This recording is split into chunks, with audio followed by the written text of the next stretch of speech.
নমস্কার, সকলকে জানাই শারদীয় শুভেচ্ছা।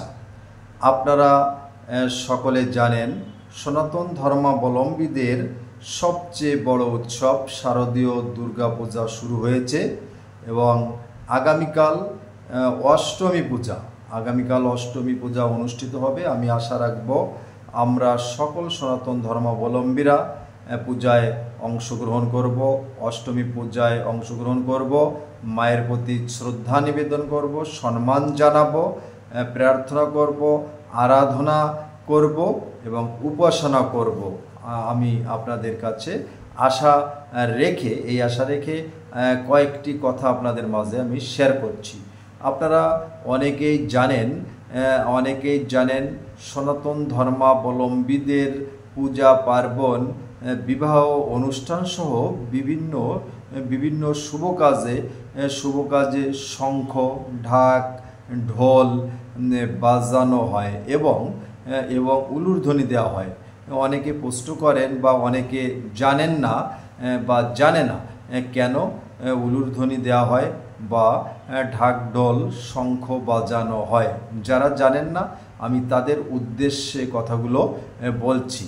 আমরা ঢাক ঢোল শঙ্খ বাজাই এই কারণে, বা সনাতন ধর্মাবলম্বীরা বাজায় এই কারণে, আমরা বিশ্বাস করি, আমরা আস্থা রাখি এই বাজনা যেখানে বাজানো হয় বা যেখানে উলু দেওয়া হয় সেখানে অশুভ শক্তি দূরে পালিয়ে যায়। অশুভ শক্তি হচ্ছে খারাপ শক্তি দূরে পালিয়ে যায়। যে পর্যন্ত ঢাক ঢোলের বাজনা বা শঙ্খের বাজনা বা আওয়াজ যাবে বা উলুধ্বনির আওয়াজ যাবে সেখানে কোনো খারাপ শক্তি থাকতে পারবে না, মানে অশুভ শক্তি পালিয়ে যাবে এবং শুভ শক্তিকে আহ্বান করা হয়।